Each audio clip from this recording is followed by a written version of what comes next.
When I talk about and repeat the idea of being realistically delusional on this journey, this is what I'm talking about. Welcome back to the channel. I put out a trigger warning. I made a post yesterday just because the video that we're going to be talking about today and the things that we're going to talk about today are motorcycle. This was not the video that I was going to make. This was not a part of my plans at all. But last week, we got a really, unfortunately, a good example of what can happen when there's toxicity and just blindness and full delusion in manifestation, and the dangers of not being a bit realistically delusional, like I always say. So today we're going to be talking about ISIS, and there is a reason why ISIS is being talked about on this channel.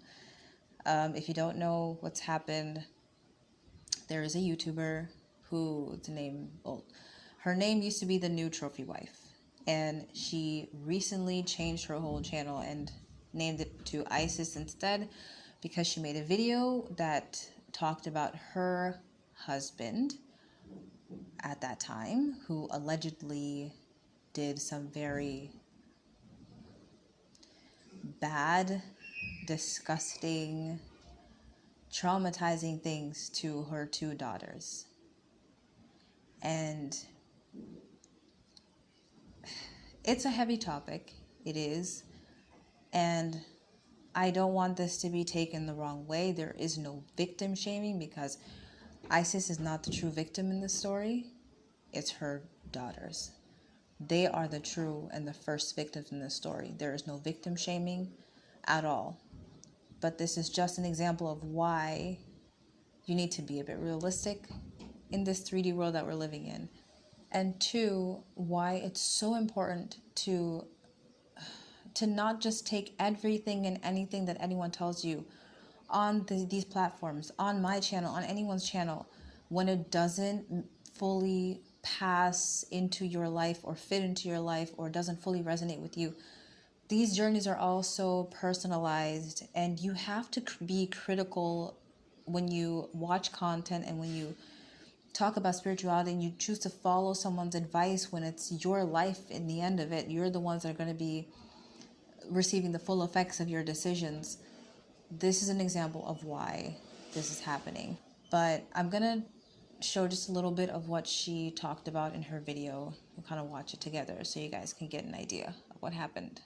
Provider men and all these different things, and I truly held my husband, or saw him, as the bar for what every woman should, the type of man that, or type of husband that every woman should aspire to have. And I didn't realize that the person I married was actually going to be my biggest nightmare. So basically, when I first met my husband, as I've already talked about in another video, I think it was my single mom video, I explained, a little bit about how we met. And I really thought that man was my Prince Charming. I just started to see a few things that I didn't like, but I honestly thought that some of these were things that I could get past.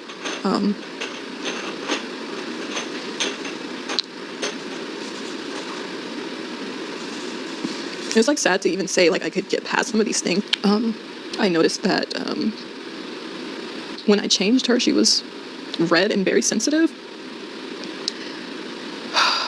And immediately, my first thought was, did someone touch her? Kids and I to another hospital where they were able to evaluate my daughters. It ended up coming out that he had actually been touching both of my daughters, who are only 2 and 4 years old. Okay, so I didn't want to play too much. I think you guys get the idea. You can watch the full video if you want to. It ruined my entire day watching that video. But then she said a name in that video that I was like, wait a minute. SheraSeven. SheraSeven on YouTube, and she completely changed my life. And she basically taught me what a high value man is and what to look for when trying to find a husband. So I ended up taking my sister's advice and signing up for eHarmony. I think the second person that I matched with was the man that I'm married to now, my husband. And it was very different. My husband and I have a 20-year age gap. And he was not the first older man that I dated. So when I met my husband, I knew right away almost. And people say that, but it was definitely true. I know it sounds cliche. If y'all don't know SheraSeven, she's a sprinkle lady that's been telling, women to be dressed, look a certain way to attract certain calibers of men. I really don't like this whole high value discussion that's going on. But again, you're probably thinking, okay, what does this have to do with manifestation and mindset and spirituality? That's because when I told you guys that I've been around for a long time, it's because I've been around for a long time. And SheraSeven started out as a manifestation coach. And if you don't believe me, here's the proof. I'll pull up the YouTube. I went on just yesterday being like, I know for a fact I did not make this up. She started as a manifestation coach. She started with like manifesting abundance, and she always talked about love and marriage, I think, as well, but it was like money and all those things. That's how she started off like 9-10 years ago. And I had completely forgotten about her. I think she had another name at that time. But either way, I recognized her. And I was like, she used to be in the manifestation space. And now she's warped kind of into this weird pseudo, I know it's not exactly red pill, but it's like women should be like the red pill men want, but at the same time, women should cheat if the man's not taking care of them, and like a bunch of weird things. But she tailors to women, and she talks about attracting certain types of men, attracting certain kinds of high value, rich guys, and how you have to be and how you have to dress and the energy that you have to hold and all of these things. And so there is spirituality and manifestation tied into this. And this poor young woman, what you need, what you want, if you want a good life and a good marriage and a good relationship, he has to love you more. I don't care. That's just how it has to be. If you're on a date and they're looking at another woman, look at cars. Because a man can be cute and broke and he knows you ain't going nowhere. But looking at cars is totally different. Oh my God, look, there's a Bentley. I wonder who's driving that. That way he sees. You're not looking at looks, you're looking at money. I mean, yeah. Don't look at other men, look at cars. That'll get them. Girl, let them big hoop earrings go. Throw them in the trash or sell them or something, girl. Don't. You're not J-Lo, and they're not coming back. They're not classy. Like, they're like, I've worn them, and I used to love hoop earrings in the 90s. They're so 90s. But I can't, like, when you see people with hoop earrings, especially in America, I don't know if it's like this in other cultures and countries, it screams ratchet. That's it. I lied and cheated in school and my jobs, and that's how I got ahead. Exactly. You know how they try to trick you. They say, oh, cheaters never win, and losers never prosper. And cheaters never prosper, and don't lie, and karma. Everyone who is anyone that has something is a liar, a manipulator, a cheater, or whatever you want to call them. Okay? All the timid people who don't have much, they're the ones that are so honest and so humble and so this and so that. So that's why they are in the position that they're in, because they can't make it in this real world. I don't know if she fully watched all of SheraSeven's videos. SheraSeven has responded and said that it seems like she just watched a bunch of clips and didn't watch the whole, the full message that she was talking about. Help you. There ain't no way anybody can help you if you're stupid. She said she learned from me. Well, she didn't learn how to be smart. I tell people all the time, don't say my name if you are desperate and being pygmisha. Don't claim me. If you are desperate and you're not smart enough to get the bag, flip the money, have options. If you stupid, don't claim me. If your IQ is low, please don't claim me. I teach women to be smart, not desperate. If you're desperate, don't claim me. I'm sorry, but if you're sitting out there, you learned everything from me. Did you learn how to be smart? Did you learn how not to be desperate? Then you didn't learn from me. You learned from whoever putting clips out on TikTok 30 seconds long. You didn't learn from me. Sprinkle, sprinkle. Did you learn from this channel or did you learn from 30-second clips on TikTok? Because I didn't put those out. You didn't learn from the YouTube channel? Did you learn over here? Did you learn what I said after 30 seconds? Did you hear what I said after sprinkle, sprinkle? Or before? Did you hear that? Did you hear when I said stop being desperate? Did you hear when I said don't be a pygmisha? Did you hear when I talked about background checks? Did you hear when I talked about all this other stuff? About not dealing with men if you have kids until they're old? So this poor young woman has based her entire life, her entire channel, her entire business off of teaching women how to be trophy wives and how to look, dress, act for men and how to manifest men and how to, bring on that energy and all that stuff. I have no problem about manifestation, obviously, because this is a channel about manifesting abundance and spirituality, and I love the spiritual life that I get to live now. But there's a specific reason why I don't talk about manifesting love and specific people and SPs, because in that specific space, I see the toxicity that I don't like, and that can be dangerous because this young woman wanted a rich man so bad and wanted to live that trophy wife lifestyle, that was her dream life so much that she overlooked some possibly, life-threatening, dangerous red flags in her husband before she married him, and even in the beginning of her marriage. If you didn't see what popped up on the screen when she was talking, it said that she had been R-worded 4 times in the first few months of their marriage. And this is what happens when we get so stuck on a manifestation. We get so stuck on an idea, on a want, on a this is my dream life, this is what I need to do, this is the person, this is it, that we overlook a lot of things. And I see this so much, unfortunately, in the specific person manifesting love space, that people are telling these women and men, oh, they're married, don't look at the third partner, don't look at the third, whatever they call it. It doesn't matter. He loves you and he's only thinking about you. Oh, he has a girlfriend, doesn't matter. Oh, he's gay, it doesn't matter. We're treating people as if they are objects. One of the reasons why I specifically love focusing on manifestation and abundance and wealth is because money is an energy, but it is also an object. Money, you can say, yeah, I'm broke today, I could get rich tomorrow. Absolutely, because the energies are different. But when it comes to people are not things. People are not money. People are not objects. People are complex beings with free will. I believe that we all have free will.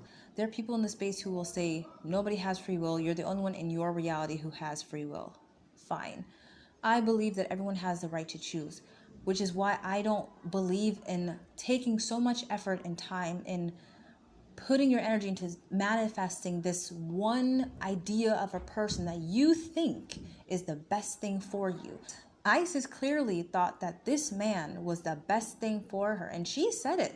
She thought that her husband was the epitome, the best, the example of what a woman should have in her life. So it's obvious that she put him on some kind of pedestal. And then the worst part about it is that it came out, well, not came out later, but people started to dig through her channel and saw that she was just talking about, how to become a trophy wife and how to attract a rich man and how I got married in 1 week.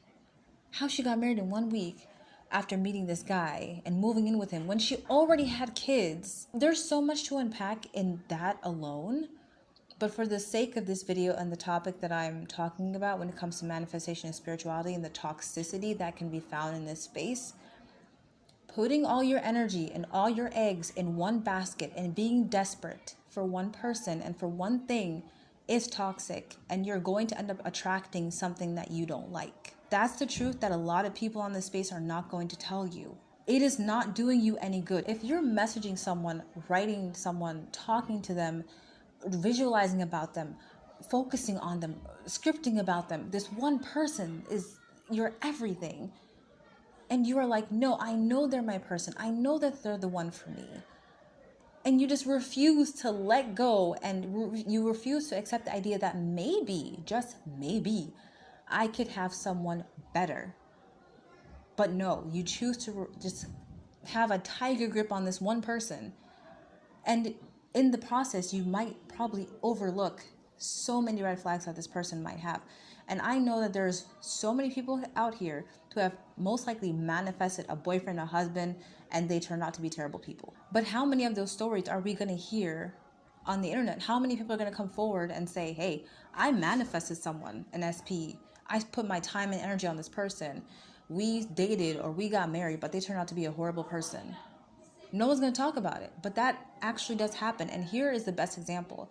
When you are manifesting, please, for the love of God, always remain focused, be diligent, and be realistic. If this person is married, has been married for 15 years, and seems very happy with his wife, let them go.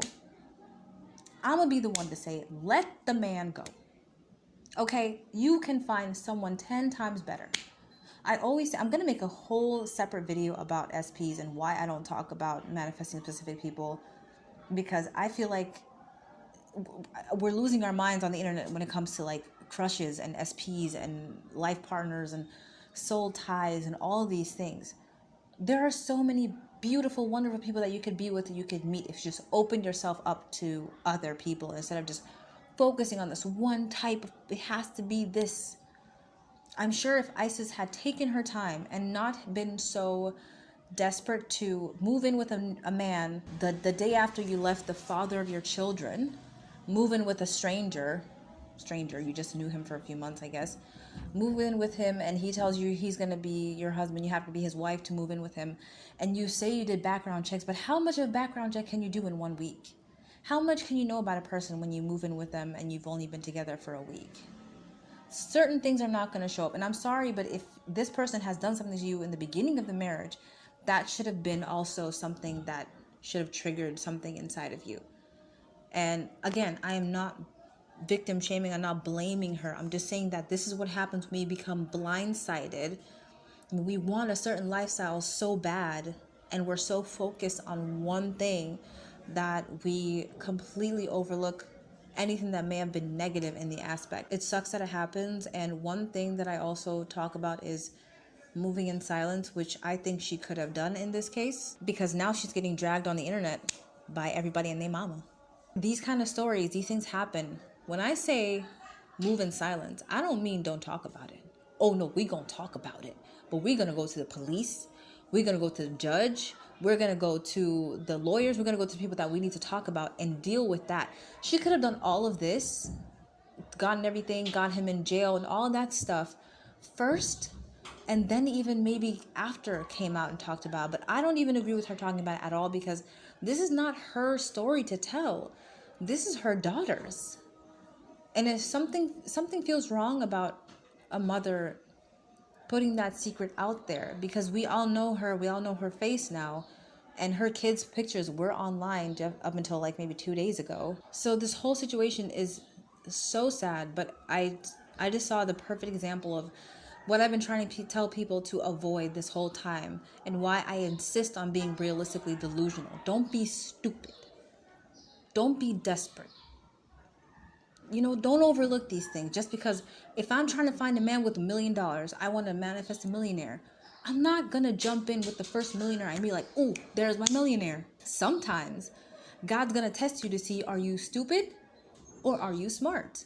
If I give you at the first glance, the first look, the person that you think you need or you want, will you jump, or will you say, hold on, the outside looks like the package that I want, but what's on the inside?